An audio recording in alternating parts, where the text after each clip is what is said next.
Wagwan, everybody. Your girl is back, and today I'm checking out the 10 oldest city in the UK. And I'm getting this one from Alex in Great Britain. The link will be in the description below. Please go over and show him some love. Tell him your island girl sent you.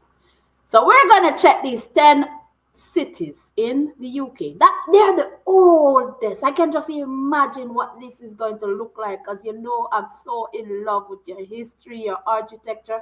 So I'm not sure what he's going to show, but I'm excited. All right. So if you're new here, welcome. Don't forget to hit the like and consider hitting the subscribe button. Let's get into this video. To all my regular schmeckers, day one, to the post. Here you go. So what are the oldest cities in the United Kingdom? Okay. Well, there are 10 that are so old that they predate the record books themselves and are said to have held their city status since time immemorial. Before I dive into the list, though, I should explain briefly what constitutes a city in the UK. In short, there are two kinds: those with an Anglican cathedral, which alone qualifies them by ancient prescriptive right, and those who were granted city status following an application. The latter kind came about during Queen Victoria's reign, where many industrial towns became cities. But we're here to focus on the former, specifically those whose founding date is unknown, mostly on account of the poor record keeping of the Saxons. For perspective, the oldest UK city with a definitive date is believed to be Durham, founded in AD 995, assuming the records of the time are accurate. So the 10 oldest cities, in order from north to south, rather than chronological order, as that part is unknown, are as follows. Number 1. Originally a Roman settlement founded in AD 71 under the name Eboracum, the city of York is situated at the confluence of the River Ouse and River Foss, and it became a suitable outpost at which the Romans could suppress the local tribe, the Brigantes. In the 4th century, Emperor Constantine the Great was declared Roman Emperor in York, and he became the first to allow Christians to worship freely. And by the year 314, Eboracum had its first bishop. In the 7th century, the Saxons came and named it Eoforwic, with the wic suffix suggesting that it was a trading centre. In 601, Pope Gregory sent a mission to convert the British to Christianity. He selected York to be the church's centre in the north. In 735, York became an archbishopric. In AD 866, the Danish Vikings conquered Eoforwic and put their own Scandinavian spin on it, naming it Jorvik, and made it their effective capital in the British Isles.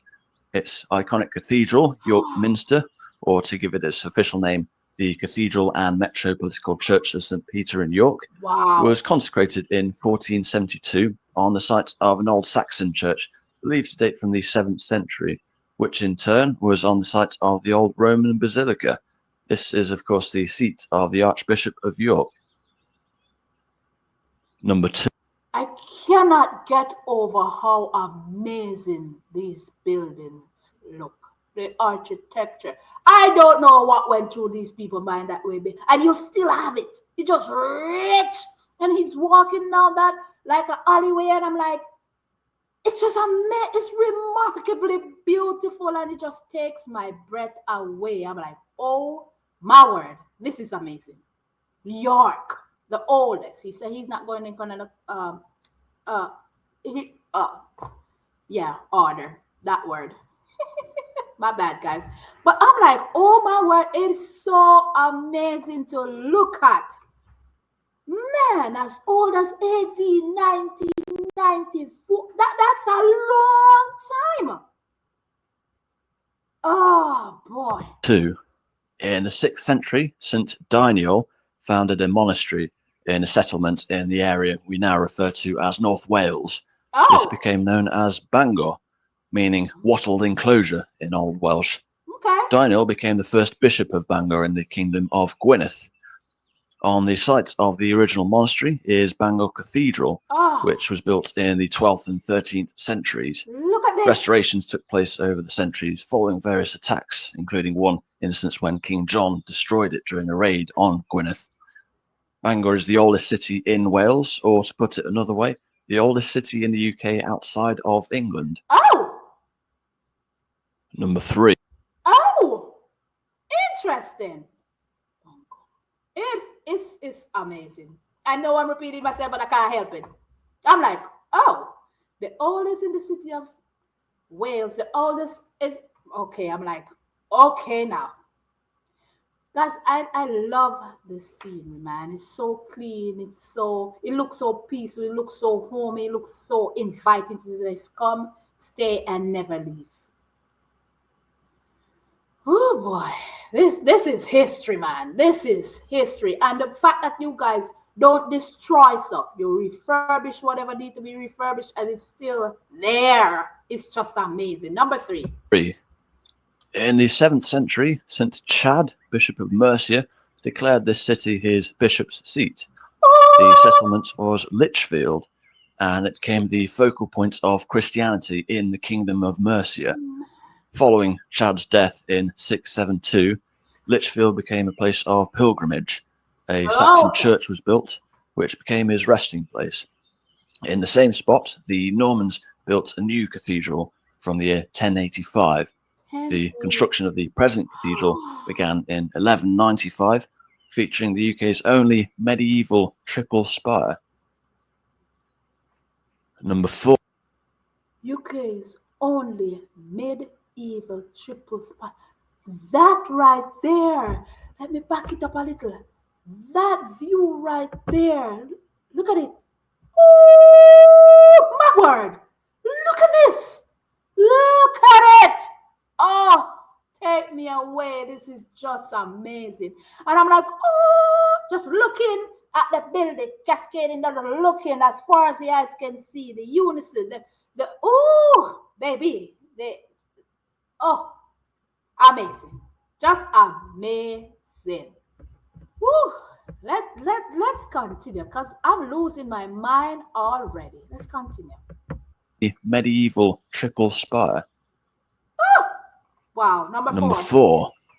Very little is known about the Roman history of this city, but the Saxon settlers discovered a fort here and named it Weagorna Sestra, though the meaning of Weagorna is unclear. Okay. Nevertheless, the name evolved to Worcester. In the 7th century, the first cathedral at Worcester was built, which became the seat of the Bishop of the Hwickers.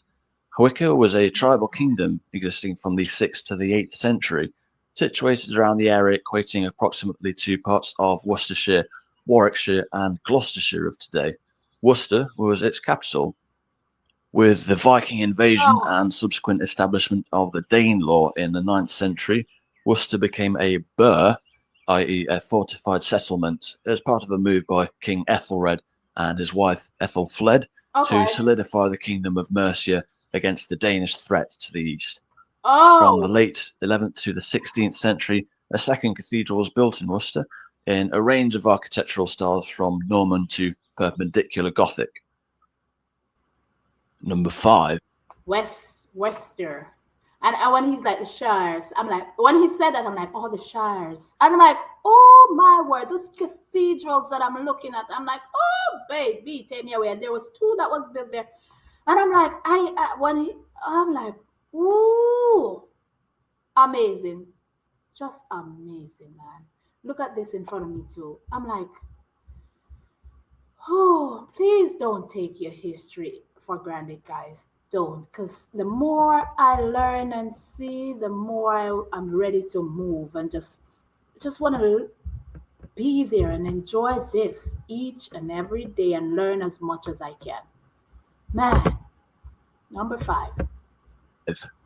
In the 7th century, Bishop Putter became the first bishop of this city and is believed to have been responsible for the construction of the first cathedral here. The city is Hereford. The name Hereford is believed to derive from Old English for army river crossing. It was a frontier settlement which saw various conflicts between the Anglo-Saxons and not only the native Welsh but the Danes as well. In 1079, the Normans began the construction of the current Hereford Cathedral on the site of its Saxon predecessor. Work continued into the 13th century. Number 6. I can only imagine the stained glass windows that are inside all these cathedrals that he has shown so far. All these, the mind is a fascinating thing, man, to sit there and to sketch and to draw. And back in those times, I know they didn't have any crane or anything to build all these cities that he's showing, all these architecture. I know they didn't have any crane. Can you imagine the woo, still standing till today? Huh? Hereford. Now, here's where things get a bit technical. Okay. In the eyes of the law, Look at the this. City of London, with emphasis on the city, refers to the approximate area the Romans inhabited from the 1st century AD, Oh. also called the square mile. This is actually both a city and a ceremonial county in its own right, and an enclave surrounded by the ceremonial county of Greater London. In the 9th century, Alfred the Great is believed to have come across the old Roman fortifications and turned it into a Saxon fortified settlement that could better withstand Viking attacks than the previous base, believed to be around the Covent Garden area, with 2 street names of today providing clues, as in Old English, Strand means beach, and Oh. Aldwych means old trading centre. Mm. Following the establishment of the Archdiocese of Canterbury, a cathedral was constructed in London in the 7th century and was dedicated to St Paul. This has gone through various iterations up to the present structure designed by Christopher Wren in the aftermath of the Great Fire of 1666. Oh, that's interesting. The City of London. And it was, see, but that is,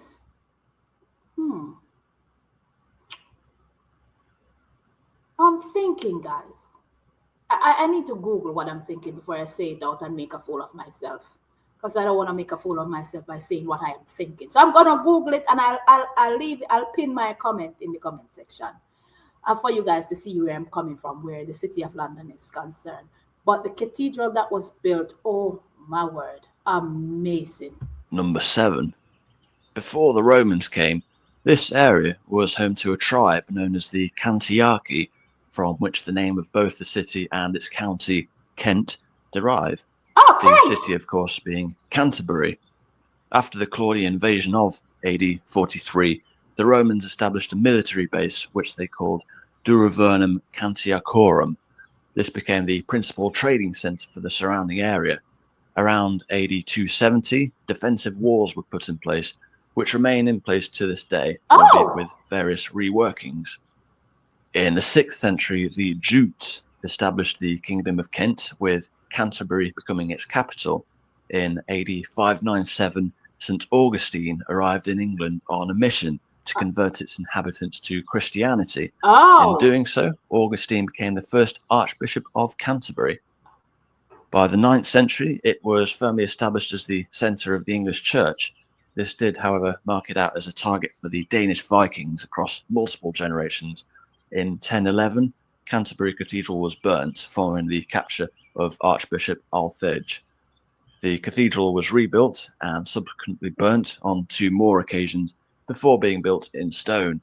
It was the site of the martyrdom of Thomas Becket in 1170 by the Knights of Henry II, and subsequently became a place of pilgrimage. Can you imagine? It was burnt three times, rebuilt in brick the last time. It was a place of a refuge. It man, when you sit and you listen to this, the history behind these places and what took place there, man, it's just amazing. Can you imagine being the vocal point for it, because it was, oh yeah. It's just my thought is like what those people went through, you know. Number 8. England's smallest city is also among its oldest. Named after the wells in the grounds of the Bishop's Palace and the cathedral, the city of Wells is believed to have originated as a small Roman settlement. In the early 8th century, King Ine of Wessex chose Wells as the site of a minster church. By the early 10th century, the Diocese of Wells had been founded by King Edward the Elder. this diocese moved to Bath in the Norman period. But as a Oh, compromise, a joint diocese was later set up between the two, but officially returned exclusively to Wells in the 13th century, several decades after the construction had wow. begun on Wells Cathedral. Number 9. Wow. The Wells, the smallest city of all. Wow. Amazing. Yeah. Yeah. first inhabitants of this city are believed to be the Belgae tribe.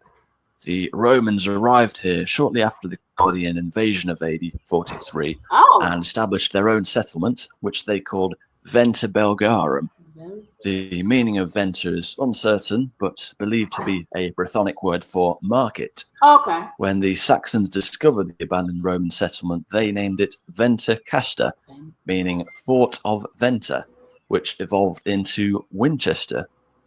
In the 7th century, a church was built here, and in AD 676, the Bishop of Wessex moved his seat to Winchester, effectively making it a cathedral.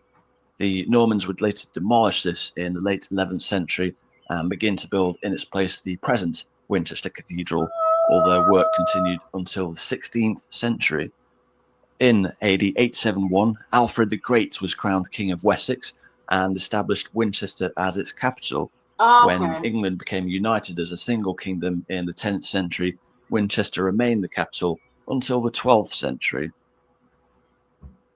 Number 10. In the 1st century AD, the Romans ventured into an area of the southwestern British Isles where they founded Isca Dumnoniorum, a name which references the Dumnoni tribe who predated the Romans and to whom the county Devon is named after. The city was, of course, Exeter and was situated at the southwestern terminus of the ancient Roman road known as the Fosse Way. In the 7th century, the Saxons settled in the ruins of the abandoned Roman settlement, which they named Escancester, whose name evolved to Exeter. Having been subject to various Viking attacks, it was fortified in the 10th century by King Athelstan. In the year 1003, disaster struck as the Vikings plundered the city after they were let in through the gates. Although more or less reduced to rubble, Exeter recovered, and by 1050, Exeter Cathedral was founded. From the early 12th Wow. century, it was rebuilt by the Normans. And those are the 10 oldest cities in the United Kingdom as it Hmm. pertains to city status. And to reiterate, in no particular chronological order, as their dates of foundation will remain a mystery. If you enjoyed this video, feel free to like and subscribe. Or I did. I certainly did enjoy this video, and I did like, and I did. It's. I'm like just sitting here watching this, and I'm saying to myself, number 10. Look at that cathedral that was shown. Not to mention number 9 when he was going through the trees and about to merge out to look at the cathedral. That white one, I'm like, oh, amazing, beautiful. The, the sights are amazing that he has shown. It is. Somebody in the kitchen using the microwave. Sorry for the noise, guys. So rude. So rude. Cynthia is so rude.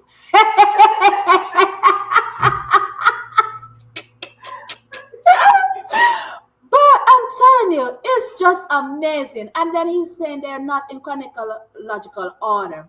Because some of them, you don't even know exactly how far they're dated back because the Saxon, he said, did not keep good record. So you can't necessarily tell. But can you imagine from AD 1994, 994, put it that way.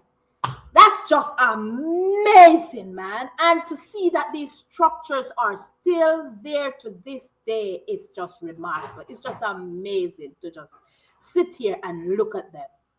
You know what I mean? Oh, the history that you guys have is so rich and amazing. It's something else, man. As far as the eye can see, and there, one thing I love is the accessibility that you guys have to these places, and the fact that you can walk around and in everything. You don't have to go far to see and learn and enjoy something in the UK. That to me in itself is just awesome. It's the Island Girl. I can go on and on and on and on because I really enjoy this video. Don't forget to hit the likes button, hit the subscribe button if you're new here. And Mama regular schmeglers day one to the boss. Thank you for always rocking with your girl. If there's another video like this that you'd like me to check out, leave it in the comment section. Your girl got you. All right? Be good, be kind, be safe out there. Love each other, and I'll catch you guys in another one. Bye.